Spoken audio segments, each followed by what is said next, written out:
Hello and welcome to the 6th Annual Lewis Blackman Patient Safety Awards Luncheon. I'm Helen Haskell. I'm president of Mothers Against Medical Error. I had the honor of being Lewis Blackman's mother. As some of you may or may not know, Lewis died at age 15 from medical error. He was one of the promising young people in South Carolina, and a lot of good has been done in his name. So it really is our honor to recognize some of those people here today. So the Lewis Blackman Awards, this is the 6th one, and we have several past winners here. Before we start eating, I'd like for our past winners to stand up so we can recognize them. I've seen a few of them in the crowd.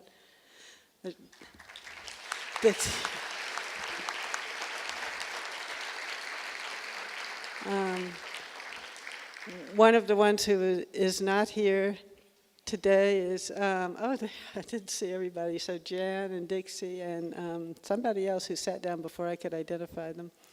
Michael Rose, Dr. Rose, was a winner last year, and he is not here, but he was recently named one of the 50 top people in patient safety by Becker's, I forget, Becker has a lot of different things, but by Becker's Hospital Review.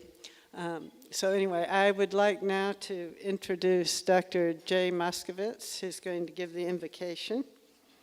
Dr. Moskowitz is the president and CEO of Health Sciences South Carolina.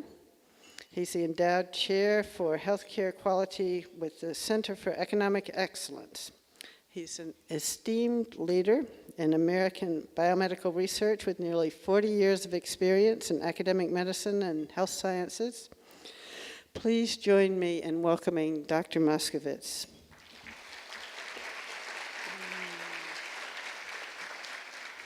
Thank you, Helen.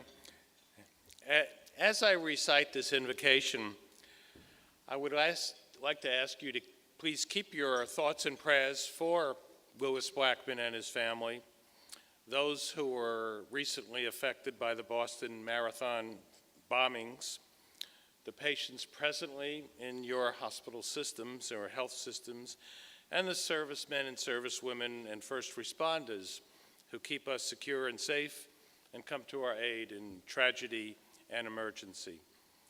Let us pray. Thou who art the source of all blessings, be with this symposium and with all its attendees, their families and their households. Prosper them in their various callings and occupations, help them in their needs, and guide them in their difficulties. Hear thou our prayers of all who assemble here this afternoon. Comfort their sorrowing and cheer their silent sufferers. Bless those who guide and serve this meeting and those who contribute to its value. Reward with joy the goodness and charitable and the merciful who aid the disadvantaged, care for the sick, teach the less informed, and extend the helping hand to those who have lost their way. Fervently invoke thy blessing upon all our participants and their guests. May peace and goodwill obtain among each of our members. May you spread your blessings amongst us and exalt our membership in righteousness. Thank you and amen. Now we can have our lunch, and then at 1 o'clock, the ceremony for Lewis Blackman Awards will start. It looks like everyone's gotten their entrees. I really hate to have to do this, but we have to keep on a time schedule. My team will take me out back if I don't try to keep us on time. So please continue to enjoy your meal. And I want to again thank everyone for being here today. I want to again recognize our former winners, Dixie Roberts, who worked with DHEC and was very involved with the development of our healthcare infection reporting system. A great partner with us. Jan Vick, patient advocate, who's been a wonderful partner with us. John Heidel, I saw John over there. John was a former CEO of Self Regional in Greenwood, and was the first chair of our Quality Council when we first started our work here, improving quality and patient safety. It's great to see him back. Did I miss anybody else that's here, former winners? And there are many others out there. As I said in the earlier introduction at the beginning of the symposium, we started this symposium 6 years ago, and one of the things that we felt was important to do, and again, Helen Haskell has been a wonderful partner in this effort, was to have a way to recognize individuals who have been wonderful patient champions, patient safety champions, and have really led the way. And we developed these various categories. So I'm truly delighted this afternoon to open the Lewis W. Blackman Award ceremony for 2013. This is an opportunity for us to honor Lewis and Helen and their family, and inspire others to great deeds to preventing harm. You heard earlier about, I think it was great, the talks we had earlier was about focusing on preventing harm. Errors may occur, but what we're trying to do is get to zero harm, and trying to help make sure that other patients are not harmed in the course of receiving care. So this is an opportunity today for us to celebrate the compassion, vision, and tenacity of today's patient safety champions, and we have a wonderful group of winners again this year, and we'll get into that in just a minute. But I'd like to go ahead and introduce our symposium sponsors who will join me on the stage. We're going to get up close and personal up here. There's not a lot of extra room. But first, and they're going to come up and they're going to get a chance, each of them, to present one of the awards to one of the winners here for this year's program. So first, from the South Carolina Hospital Association, Thornton Kirby. Thornton's a diplomat and I'm a sheriff. You know, that little thing we had before lunch, so. Yeah. And so we sometimes have some wonderful conversations. My mother would appreciate the fact that I'm not an official sheriff like my brother, but at least for that purpose, I was an unofficial sheriff. Mothers Against Medical Error, Helen Haskell. From Health Sciences South Carolina, Dr. J. Moskowitz. From Blue Cross Blue Shield of South Carolina, Jim Daling.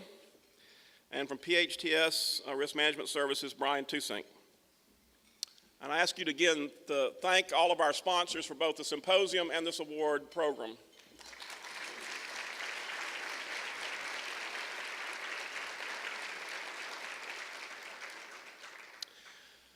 So one of the things we heard from last year, and we're going to remedy this year, although we will continue to be cognizant of the time, is we'll announce the winners and give just a very brief summary of why they were recognized and nominated and then selected for the award in that particular category. And we want to get each of the award winners the chance to make some few comments about their experience. So we've given them about 2 minutes each to do that. Everybody wanted to hear from the actual award winners. And we also wanted to mention, I wanted to mention as we get into this, that we have extra awards in both the caregiver and then one in the area of innovation and research awards that will be included in our presentation today. So now it's time for me to go ahead and announce this year's winners.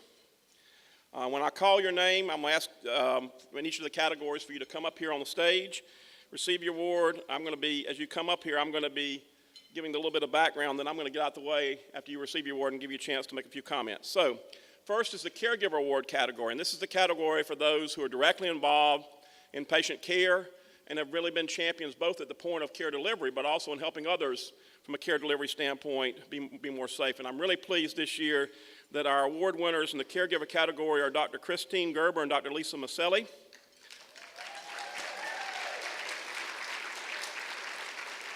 And they're recognized for their accomplishments in developing the IHI Perinatal Improvement Task Force at the Georgetown Hospital System. They're both obstetricians, OBGYNs, practicing in Georgetown, who have personally driven change in almost every aspect of obstetrical care there in Georgetown.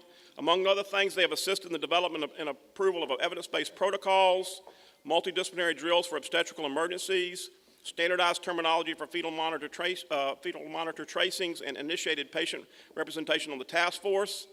The result is they have increased compliance with obstetrical bundles and best practices to over 90%, and have driven, listen to this, early elective deliveries to almost zero. So let's hear it from them on that.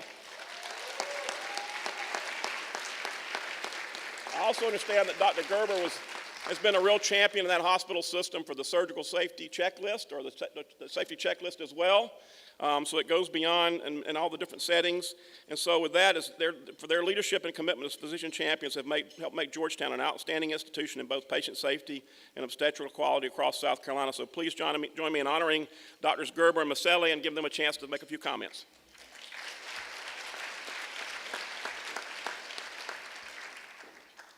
Thank you, Dr. Foster. In case anyone doesn't know where Georgetown, South Carolina is, we are obstetrician gynecologists at a community hospital system that encompasses 2 hospitals on the beautiful South Carolina coast between Myrtle Beach and Charleston. In 2009, Dr. Maselli and myself began working with some of these wonderful people out here in a perinatal improvement task force. Initially, we started out wanting to improve our care plans and make our two hospitals exactly the same in terms of our orders and our care policies. The hospital was very supportive in this and actually funded us to attend several seminars with the Institutes for Healthcare Initiatives, the IHI, and that helped us focus where our next steps should be as we went along. The IHI meetings made it clear to us very early on that we needed to become champions for the 39-week delivery initiative. If you're not an obstetrician gynecologist, women are given a due date 40 weeks after their last menstrual period, which most women consider a contract with God, and if they're not delivered by then, they want to know why. And it has become somewhat accepted that any time in the last month of pregnancy is really okay to have a baby. The data doesn't support this anymore. Even at 38 weeks and 6 days, there can be not enough surfactant and some oxygen requirement for a newborn baby. Our hospital was very supportive, but this was a huge challenge to change our practice from what it had been to no elective deliveries prior to 39 weeks. This involved educating patients, involved educating our colleagues, involved the operating room staff coming in at night more frequently to do repeat cesarean sections because we weren't doing them as early as we used to do. And it was a complete culture change for the whole institution, and it was quite a challenge.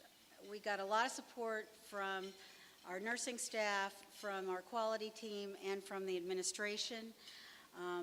This year, the hospital administration, as well as our practice, became corporate supporters for the March of Dimes because their initiative this year is no elective deliveries before 39 weeks. So that is part of what our work has been. Thank you, Dr. Gerber. I just want to continue on that thought.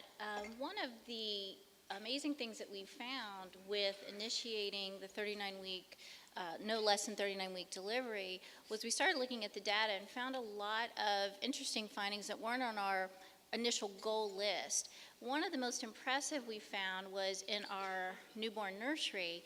There are level 1 babies, which are well babies, and level 2 babies, which need a little more care.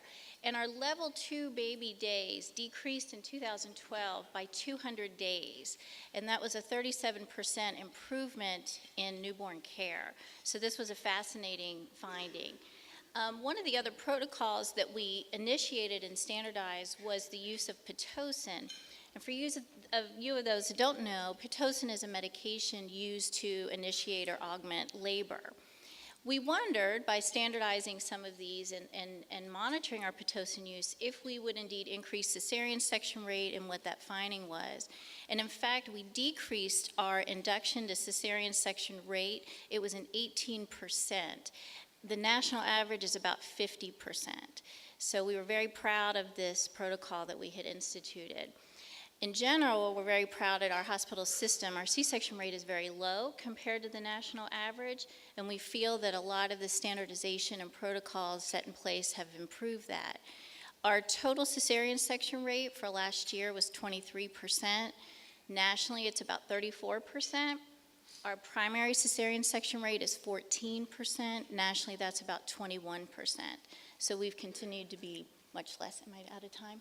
Yeah, you're out of time, but I'm out of time. Thank you. Can we just say, Can we? can we say, we just want to thank these three tables. We have to thank our people. I'm not going to cut the microphone off like they do on the award show. You go ahead. You go ahead.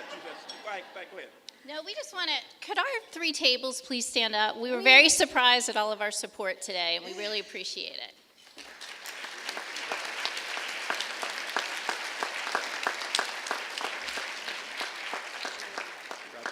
And we wanted to say our husbands ate a lot of pizza while we worked on this.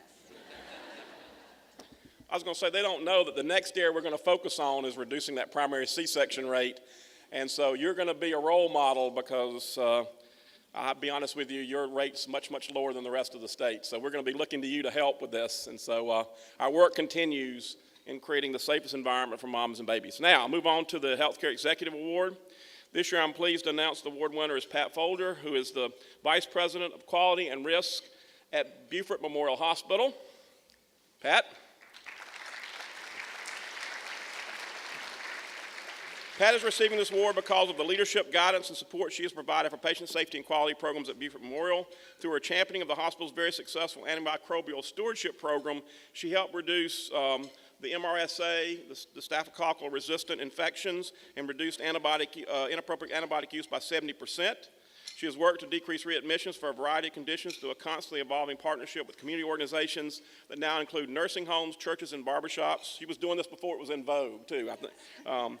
Now everything's in vogue. She was ahead of the curve, just like the doctors from Georgetown. Pat has also led improvement and change in many other areas, including stroke care and root cause analyses. And so please join us in honoring Pat here for her exemplary dedication and leadership in advancing the quality and safety of healthcare in South Carolina. Pat?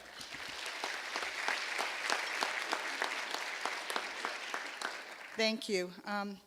I want to recognize our CEO who came to support me today, and my husband who spends, unlike the doctors, spends a lot of time taking care of business while I'm taking care of business at work. So he handles the home front for me.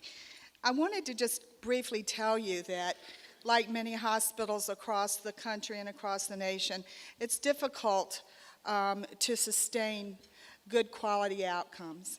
And we took a different approach over the last couple of years than we've ever taken before. I've been in this business for about 30 years, so I've seen a lot of different ways that quality is handled. Under the leadership of our CEO, we were able to develop some core values that our staff contributed to, and along with those, some behaviors that were expected. And I just wanted to just share very briefly with you what those are.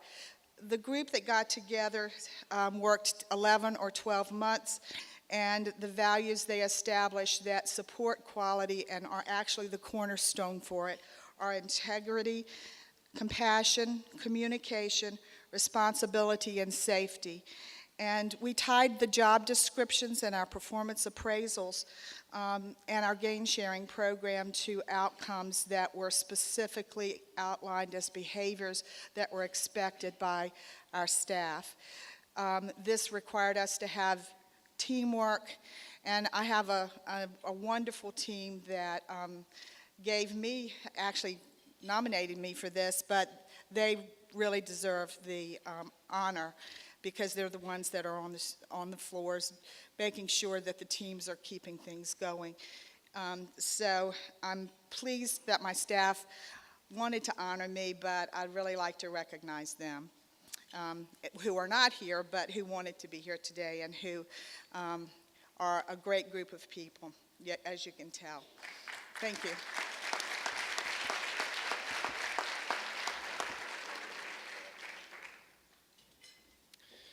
Okay, and I mentioned this earlier, but the nominating committee, as they were looking at the various nominees, felt like this year was very appropriate for us to include an award in the area of innovations in research and care delivery.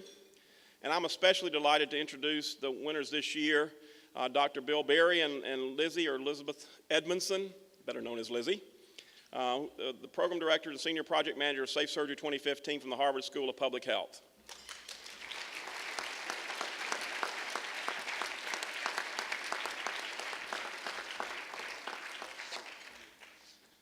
So Dr. Berry, Lizzie, and the Safe Surgery team, or the rest of them, where's the rest of the Harvard team? Are you in here? Raise your hands. Oh, they're right here in front. This has been a wonderful partnership. We can either say we're now Harvard South or they're South Carolina North. It's been an amazing partnership, and the goal has been to help every hospital in South Carolina implement a modified version of the WHO Surgical Safety Checklist. And we've made huge differences in lives saved and improvements made in the operating room setting and spreading that not just in the inpatient setting but in ambulatory surgery centers as well. So I'm just going to go ahead and turn it over to Bill and Lizzie, but please again join me in honoring them for this special recognition.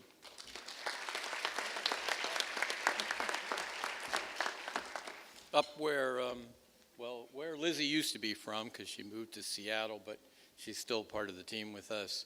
And up where I'm from, we were just touched by a significant tragedy, and take some pride in the fact that of the hospitals that received those patients and saved many of their lives, that nearly all of them used the surgery safety checklist. So that all by itself is quite an incredible accomplishment.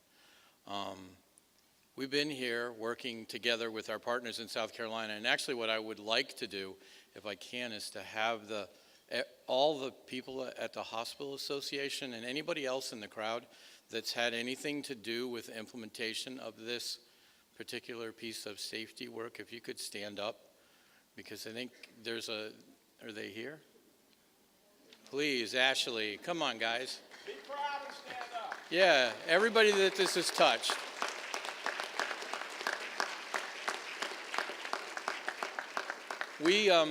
Thank you.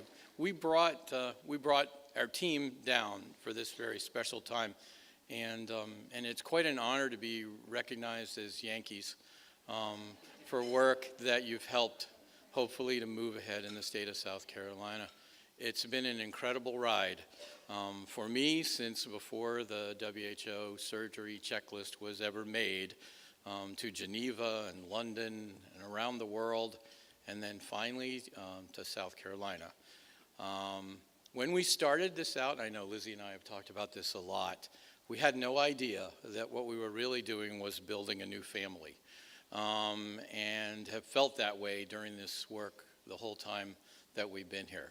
I think that the true recognition of this work is, well, it's partly in an award, and I think Lewis would be quite proud that it was something that the change in the way the world looks at improving the safety of our patients is what kind of stands behind the work that we're doing down here. But this work is really meaningful, and I think, like I was beginning to say, the true testament of it is in the fact that it actually gets used, and that it's been touching patients' lives across the state of South Carolina for quite a while now, and we still have work to do. So for all of you who have any influence over your hospitals or the surgeons or anesthesiologists or nurses who work there, please encourage them to continue the work that they've done with us. This work doesn't belong to me or to Lizzie, but it belongs to all of you in South Carolina, and we're doing it for the patients and to try and keep the patients safe and make the patient's care as good as it can possibly be. So thank you so much for the recognition. I will prize this as much as my other colleagues back at Harvard to whom getting a Nobel Prize isn't a big deal, but this is a very big deal for us, so thank you.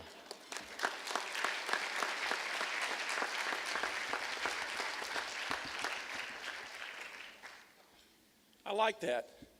You can tell them that they only got the Nobel Prize. They didn't get the Lewis Blackman Award, so. I'm going to turn it over now to Helen to announce this year's winner in the advocacy category. Well, I am taking over the stage because this year's winner in the advocacy category has a very personal meaning for me. The winner is my friend and mentor, Rosemary Gibson, who has had as much influence, has been the single person who has influenced my course in patient safety. Rosemary, would you come up?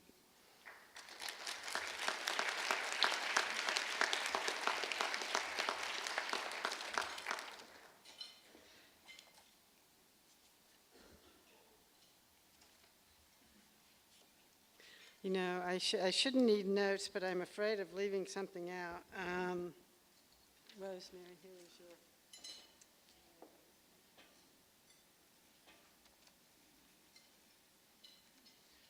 your.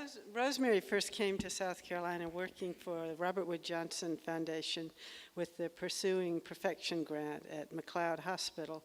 Then that really was the initial patient safety work in South Carolina, and it really changed the way everyone thought about the culture of patient safety. It was groundbreaking work. And I met Rosemary a couple of years later. She decided to write a book. Her book was called Wall of Silence, and it was probably the most influential book in the early patient safety movement. It was based on patient stories, and 3 of those patient stories were from South Carolina. And one of them was the story of Lewis Blackman, my son. And from that, the story of Lewis Blackman got a lot of national attention, which in turn affected events here in South Carolina. It affected the passage of the Lewis Blackman Act. It affected the inclusion of patient advocates like myself and Jan Vick in the patient safety movement here. So it really, Rosemary has gone on to do a lot of different things. She's written many more books, and she's been involved in many more initiatives and gotten many other honors. But this award is for her work in helping South Carolina patient safety get off the ground. Thank you,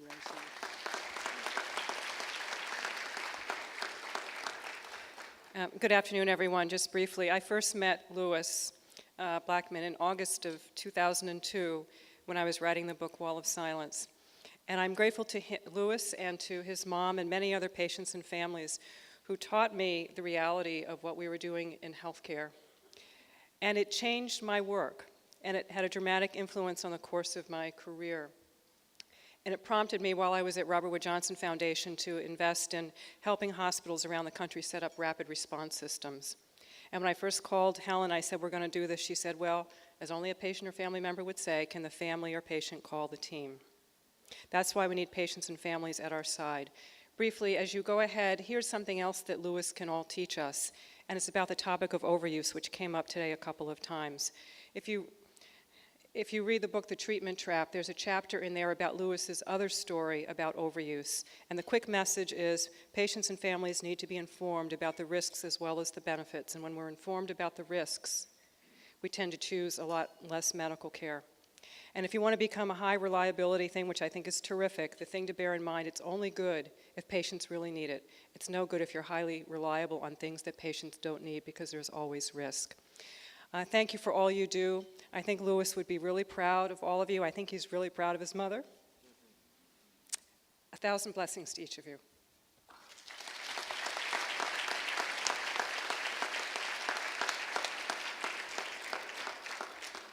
Okay, and then in our last award category, and I think this was started 3 years ago, and Helen was very instrumental in this. We've been doing a lot of work at the schools and universities and colleges across the state, in particular in developing open school chapters with the Institute for Healthcare Improvement, and realizing that our greatest opportunity to change the healthcare system in a meaningful way is through the next generation of healthcare professionals and professionals in other areas that can help us become safer and more highly reliable. So with that in mind, I want to announce this year's student champion winner, and it is Susie Robinson from Clemson University. It's my pleasure to introduce her as this year's winner.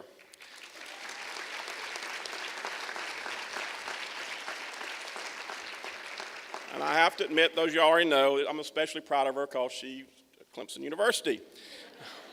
But also the interesting thing here, she's a graduate student now in industrial engineering at Clemson and is the president of the Clemson IHI Open School Chapter. So even 5-10 years ago, the thought of having someone up on the stage as an industrial engineer receiving an award in healthcare, and Dr. Childers, as many of you know, is actually on our team and also on the faculty at Clemson. We are learning, we heard from the speakers today, the importance of learning from other industries and from other professions, and Susie has been a real champion. She's helped transform her IHI chapter from a faculty-led to a truly student-led organization, has created opportunities for members to give back to the community through volunteering. She's worked on several impressive healthcare improvement projects, including conducting studies to improve wait times in clinics, She developed a new concept for non-intrusive time studies that will shortly be presented at the Industrial and Systems Engineering Research Conference. And there's a lot of other work she's done, but in the sake of time, I'll let her speak. But she has been a great champion both at Clemson and across the state in finding ways to apply industrial engineering and ways to improve patient safety. So, Susie.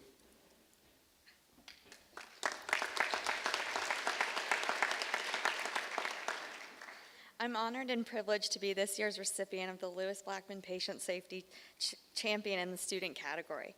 Having attended this awards luncheon a year ago, I never could have imagined I would have even been considered for such an honor. I would like to thank all of the generous sponsors, Ms. Haskell and the Mothers Against Medical Error, HSSC, HPTS, and Blue Cross Blue Shield of South Carolina, and the Hospital Association of South Carolina. I was one of a handful of students sponsored by the Hospital Association who attended last year's Patient Safety Symposium.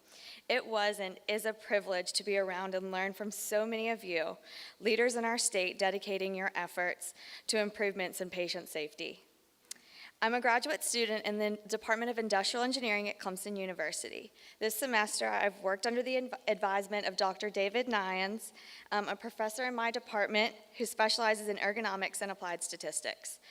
I began working with Dr. Nyans last summer, and I wanted to thank him for the opportunities to work on multiple quality and patient safety projects. Even in this short time working as a graduate research assistant, I've been fortunate to be involved with a variety of different projects and have met so many leaders in healthcare.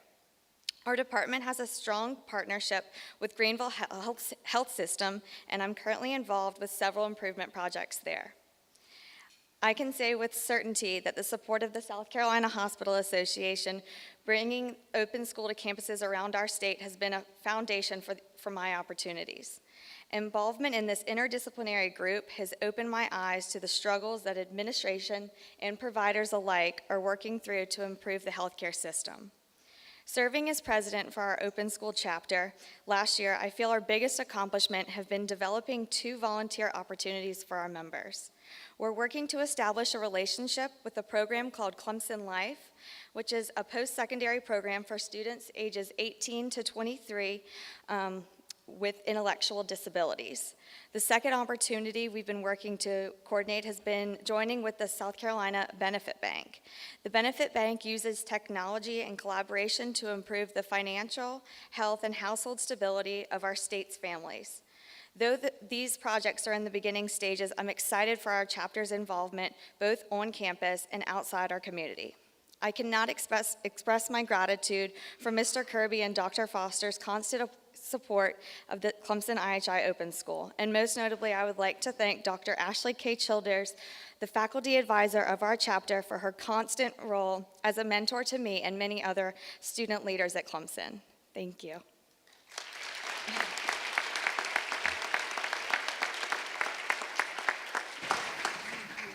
I think they're going to move this. So I want to thank Susie and thank the sponsors. You can go back to your seats now. That's the most authority I'm going to have with that group ever. Let that be recorded. That's the one time they take their seats when I ask them to, I'm sure.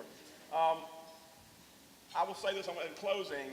Susie and the other students I've had a chance to work with here over the last several years with the Open School Chapter give me great hope. In the midst of all the challenges we're facing, that next generation is going to do even better, and they're going to make the changes that need to happen, and it's just amazing to see the work's being done. And to the rest of the award winners, one more time, let's give them a round of applause for the great work they've done. All right, very quickly. You know from the very beginning, if you want to go ahead and move, I won't get in your way. I'm going to use my Baptist minister voice, and you just go ahead and move that. We started this at the very beginning of our symposium 6 years ago, is to try to really connect the work we're doing to the arts.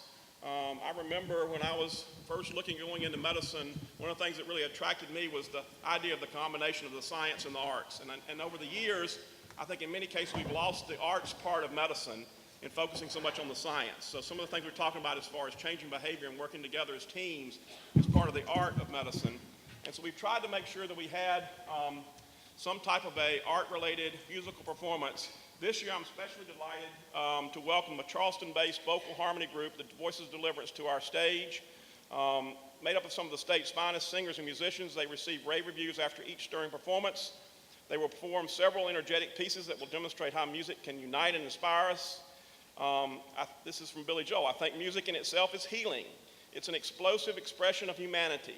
It's something we are all touched by, no matter what culture we're from. And so with that, it's my extreme pleasure. Please join me in welcoming Voices of Deliverance.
Light of the World is a song that was made famous in the early 90s by the South African Children's Choir. And they toured the United States and all over the world singing, bringing the greetings of walking in the light of the world. And so we always use that as a processional as we come into an event like this. So I hope that you have enjoyed that number, entitled Siyahamba. You say it. Siyahamba. Siyahamba. Ah. This next number we'd like to dedicate to the family of Lewis Blackman. And they're here? Okay, we'd like to dedicate this next number, and it's a traditional African-American spiritual entitled, This Little Light of Mine.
for the choir.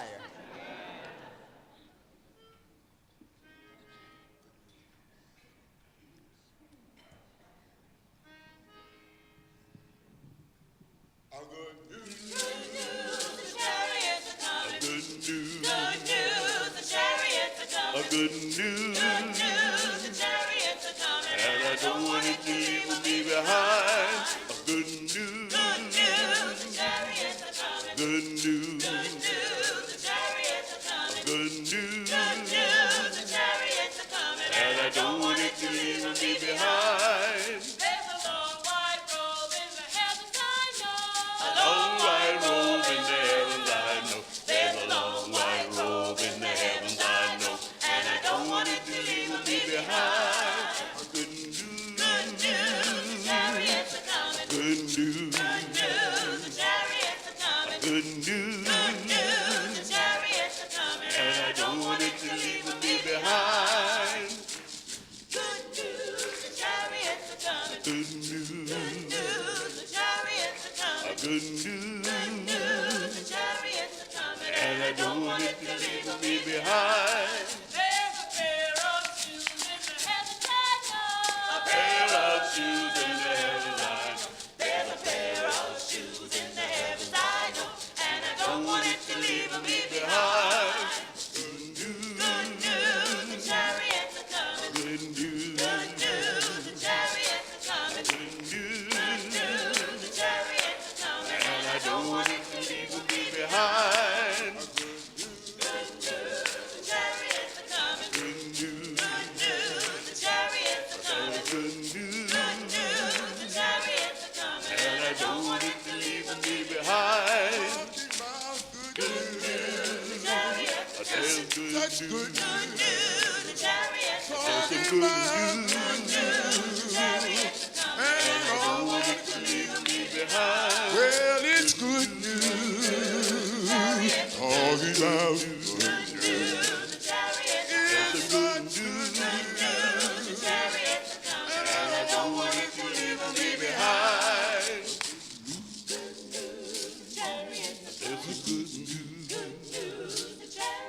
Good news, the chariots are coming. And I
sing a lot of a cappella, spirituals, and some gospels. We're very interactive.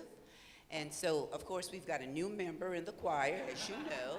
And so we want you to join in with us. Don't feel that you can't sing, because everybody has a voice. And I know you can join in song with us. So we ask you to join in with us. You so desire.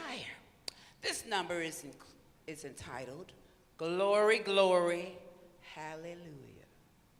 Glory, glory, hallelujah. Since I laid my burden down. Glory, glory, hallelujah. Since I laid my burden down. Oh, I feel better, so much better, so much better. Since I laid my burden down. Oh, I feel better, so much better. Since I laid my burden down. Oh, friends don't treat me well like they used to. Yeah. Since I laid my burden down. Friends don't treat me like they used to. Since I laid my burden down. Oh, burdens down, Lord. Oh, Lordy, burdens down, Lord. Since I laid my burdens down. Oh, Lordy, burdens down, Lord. Burdens down, Lord.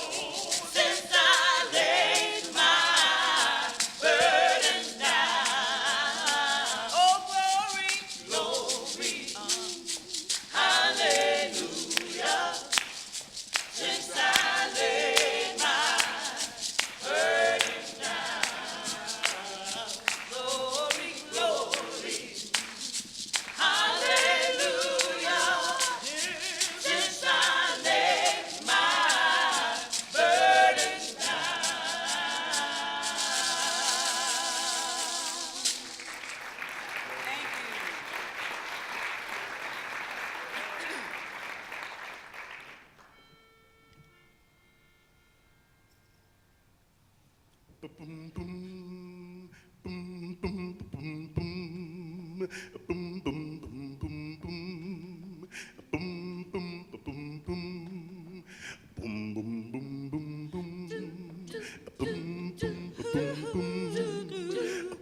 Yeah. Oh, yeah. Woo-hoo. Yeah. Ah, yeah. Your love is lifting me higher than I've ever been lifted before. So keep it up, quench my desire. I'll be at your side forevermore. Yeah, yeah, your love keeps lifting me, keeps on lifting me higher, lifting me higher and higher. Yeah, yeah, your love keeps lifting me, keeps on lifting me, lifting me higher, higher and higher, higher. Your love keeps lifting me, keeps on lifting me higher, lifting me higher and higher, higher. Your love, yes, keeps on lifting me higher, yeah. Your love keeps lifting me higher, yeah, than I've ever been lifted before.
Your love keeps lifting me higher, higher and higher. This next number, entitled Lean on Me.